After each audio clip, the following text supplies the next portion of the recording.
Bien, bienvenue pour cette correction du deuxième exercice travaillé dans le cours de dynamique. Dans cet exercice, on parle de la manière dont les pyramides ont été construites et on parle notamment de une hypothèse. Et parmi les hypothèses qui existent sur la construction des pyramides, il y a le fait qu'il y avait des rampes inclinées tout le long de la pyramide et donc que plusieurs ouvriers se réunissaient pour tirer un bloc. On va considérer dans cet exercice qu'on travaille sur l'un des plus gros blocs trouvés dans la pyramide de Khéops, c'est-à-dire un bloc d'une masse de 2500 kg. Et on va supposer que leur rampe était construite de 5 degrés.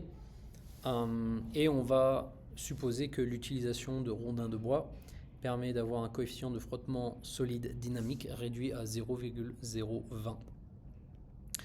Un homme moyen est capable de maintenir une force de traction constante de 250 newtons pendant un certain temps. C'est ce qui va nous permettre de déterminer combien d'ouvriers sont nécessaires pour maintenir une vitesse constante. Qui dit vitesse constante dit première loi de Newton. Principe d'inertie, somme des forces est égale à 0. Et comme d'habitude, dans un exercice de physique, on va vouloir commencer par faire une représentation de la situation par un schéma. Donc ici, j'ai commencé par représenter le bloc qui est sur un plan incliné de 5 degrés que j'ai indiqué ici. Et j'ai indiqué toutes les forces. Donc la force de friction solide dynamique s'oppose au mouvement en allant contre le mouvement. Le mouvement est vers le haut. La tension dans les cordes, je l'ai mis au centre du point de contact en supposant que le point de contact est ici. La réaction du support toujours perpendiculaire au support et la force de gravitation qui part toujours du point du centre de gravité d'un objet et qui est dirigé vers le bas. Maintenant, il va y avoir un petit problème avec cette représentation des forces. En effet, dans cette représentation des forces, si je regarde bien, je vais avoir la composante Y de la force de gravitation qui vaut la force de gravitation négative, la composante X de la force de gravitation qui vaut 0. Mais pour toutes les autres, je vais avoir un problème parce que pour toutes les autres, j'ai deux composantes avec un angle de 5 degrés. Ça va faire beaucoup de composantes et ça va être problématique dans les calculs. Mais j'ai une stratégie. La stratégie consiste à prendre le référentiel et à le pencher. Et en fait, de cette manière, je vais utiliser un nouveau référentiel. Je ne sais pas ce qui se passe avec le premier référentiel. Qu'est-ce qui se passe avec mon premier référentiel là ? Ok, on va recommencer. Je prends mon référentiel, je le bouge. Hein. Je vais essayer d'amener ce référentiel ici. Très bien. Et je vois que si je décide de mettre mon référentiel parallèlement à la surface, comme ça, ici je vais avoir une représentation des forces qui est beaucoup plus simple. Pourquoi ? Dans ce nouveau référentiel ici, FG du coup, il a maintenant deux composantes qui ne sont plus suivant X et Y, mais par contre FD il est suivant X, la force de friction solide dynamique est suivant X, la force normale est suivant Y, et la tension elle est suivant X. Donc c'est ce que je vais faire. Je vais décider que mon nouveau référentiel, ce sera un référentiel qui est penché. Alors je ne peux plus l'appeler XY, mais je vais l'appeler Y' et X'. C'est le nouveau référentiel. Je vais le mettre un petit peu de côté, ce référentiel, et je vais représenter toutes les forces dans ce référentiel. Ici, je vais avoir donc la réaction du support. Ici, je vais avoir la force de gravitation. Ici, je vais avoir la tension. Désolé. Ici, je vais avoir la force de friction. Solide, dynamique. Hop. Donc là, j'ai mon bilan des forces. Je peux ramener les noms si je veux, mais le problème, c'est que les noms, ils sont un peu difficiles à attraper parce qu'ils sont en background. Hop. Est-ce que je peux attraper celui-là ? Oui. Hop. Est-ce que je peux attraper celui-là ? Non, je ne peux pas. Je vais essayer d'envoyer ça. Je vais essayer d'envoyer celui-là en back. Hop, je vais juste bouger ça 2 secondes. Comme ça, je peux attraper les noms de mes forces. Et voilà. Donc une fois que j'ai fait ça, je vais pouvoir ramener mon objet ici. Une fois que j'ai fait ça, j'ai toutes mes forces qui sont représentées ici. Est-ce que je peux l'envoyer à l'arrière-plan, celui-là? Voilà, parfait. Donc j'ai toutes mes forces qui sont représentées ici. J'ai déjà préparé ici la représentation de la force de gravitation dans ce référentiel. Donc vous avez ici la force de gravitation dans ce référentiel qui se retrouve à avoir deux composantes avec un angle de 5 degrés. Hop. Voilà. Donc la force de gravitation ici, elle se retrouve avec une composante suivant y' et une composante suivant x'. Et pour les calculer, ces composantes, j'ai représenté ici le triangle dans lequel on avait les trois composantes de cette force. Hop. Vous avez FG qui est vertical ici, vous avez FGY qui suit ici l'axe des Y et FGX qui suit l'axe des X avec un angle de 5 degrés, donc ça va être relativement facile de les représenter. Donc une fois qu'on a représenté cette situation-là, on a fait le bilan des forces ici. Ce qu'on va faire, c'est qu'on va écrire le bilan des forces sous forme vectorielle après avoir écrit la deuxième loi de Newton. Donc la première loi de Newton, pardon. Première loi de Newton, principe d'inertie, somme des forces extérieures, vectorielle,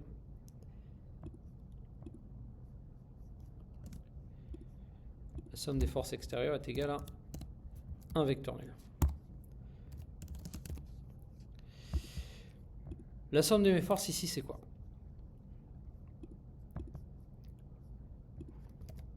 Ma première force ici, je vais mettre la force de gravitation. Deuxième force que je vais insérer, je vais représenter la force normale. Troisième force que je vais représenter la force de friction solide dynamique. Et quatrième force que je vais représenter la tension dans la corde.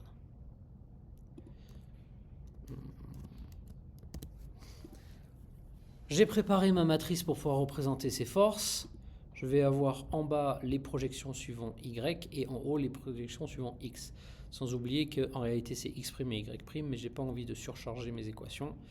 Donc je vais simplement écrire FGY plus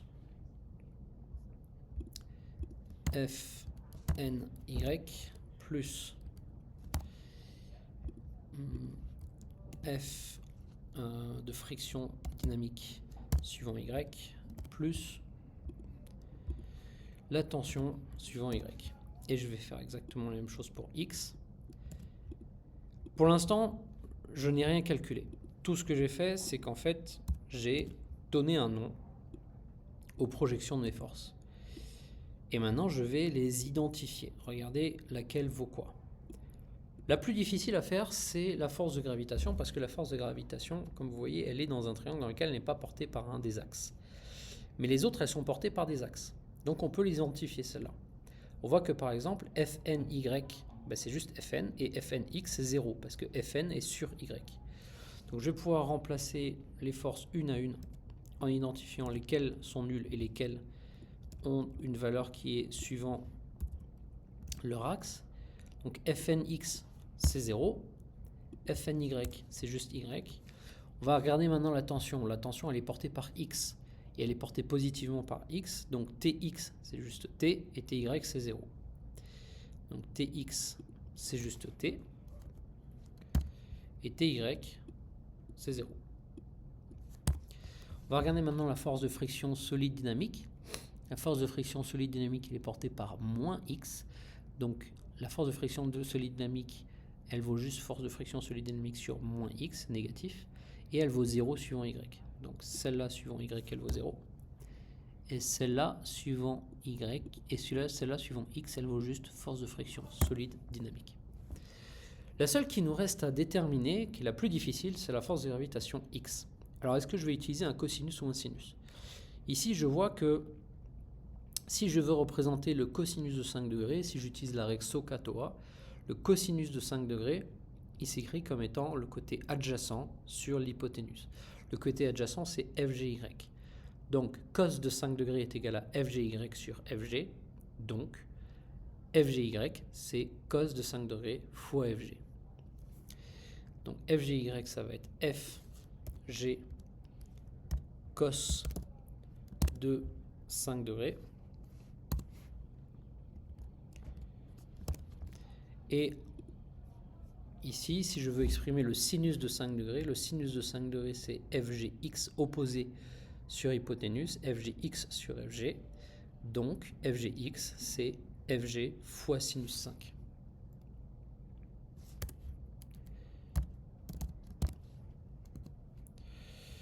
Une fois qu'on a dit ça, on va pouvoir simplifier ces deux expressions-là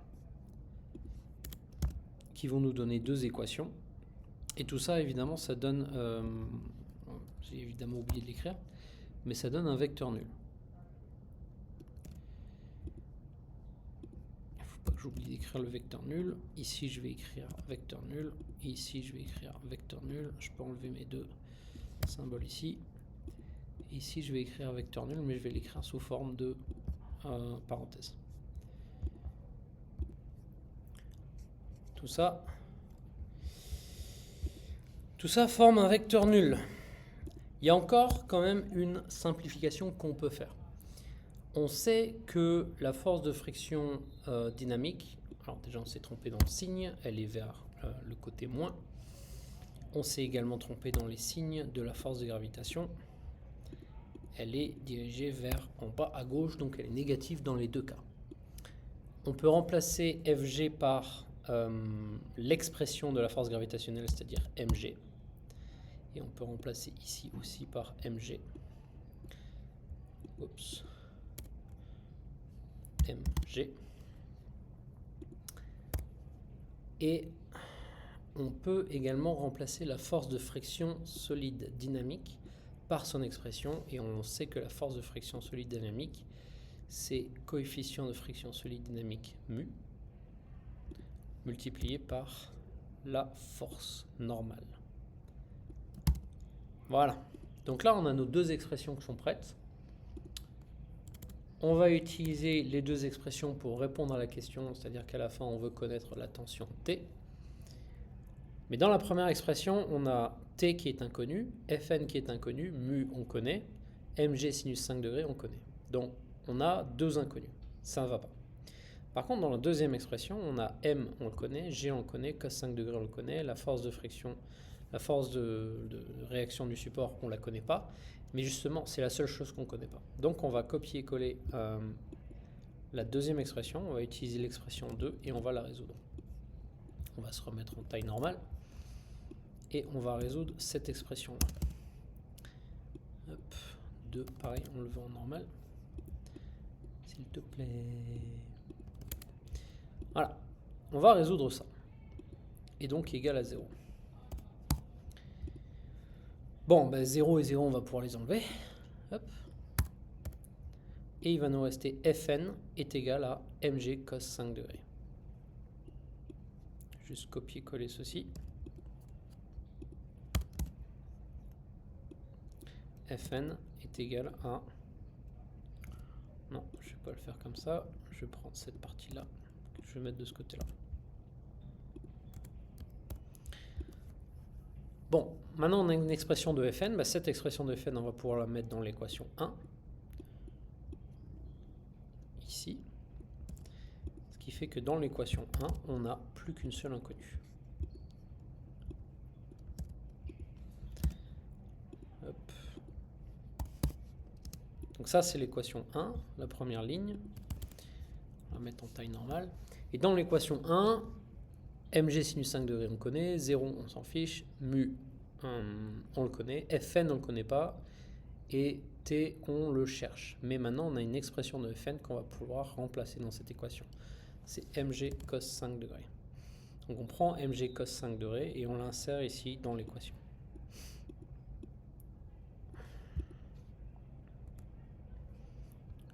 toujours remettre le mu.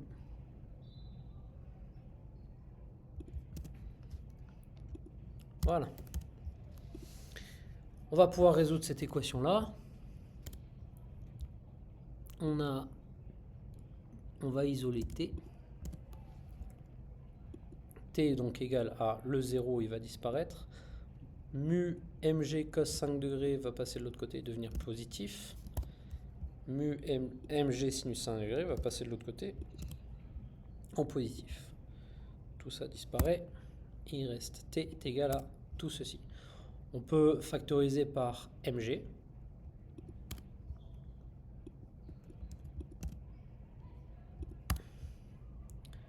Donc on se retrouve avec mg, facteur de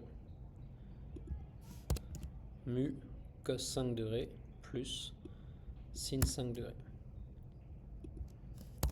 Voilà. Donc là, on a l'expression de la tension. Il ne reste plus qu'à faire l'application numérique. On va remplacer par les valeurs. La masse, on a dit que c'était 2500 kg. L'accélération gravitationnelle, 9,81. Mu, alors ça par contre, il faut que j'aille le chercher, 0,020.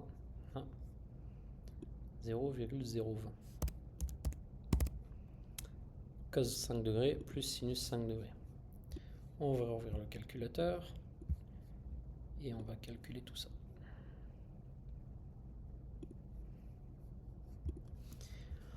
On y va. 2500 fois 9,81 fois, entre parenthèses, premier calcul 0,02 fois, faut pas oublier de se mettre en degrés, cos 5 degrés. On le ferme, plus sinus 5 degrés. Ce qui nous donne une tension de 2626 newtons environ. Sauf qu'on ne va pas être capable d'écrire 2526 newtons. On ne va pas écrire 2526 newtons, on va écrire 2626 pour l'instant. On va regarder le nombre de chiffres significatifs. Il y a 3 chiffres significatifs dans la donnée de la constante d'accélération. Il y a 2 chiffres significatifs dans la donnée de mu, du coefficient de friction. Il y a 4 chiffres significatifs dans la masse du bloc, sauf que les 2 zéros à la fin, en général, ils ne sont pas considérés comme significatifs, si jamais ils ne sont pas après la virgule. Donc on va considérer 2 chiffres significatifs ici. Donc maintenant l'angle, si l'angle est précis au degré près, il est considéré comme ayant 2 chiffres significatifs. C'est une règle particulière pour les angles. Pour les angles, on ne regarde pas le nombre de chiffres de l'angle, on regarde le degré de précision de l'angle. Si l'angle est précis au degré près, alors on considère qu'il a 2 chiffres significatifs. Donc on va garder 2 chiffres significatifs. Ici, pour garder 2 chiffres significatifs, ça va donner 2,6 10 puissance 3. Hop. Newton. Et là, on a notre tension. On a notre tension totale, sauf que ce n'était pas la question. La question, c'était est-ce qu'on est capable de déterminer combien d'ouvriers sont nécessaires pour maintenir une vitesse constante. Et on nous dit que chaque ouvrier est capable de générer une tension de 250 newtons en permanence. Il nous faut 2,6 10 puissance 3 newtons. Chaque ouvrier est capable de générer 2,5 10 puissance 2. Donc si on fait 11 fois 250, on obtient 2750. Qui est la valeur juste au-dessus de 2600 newtons. Donc il nous faut 11 ouvriers.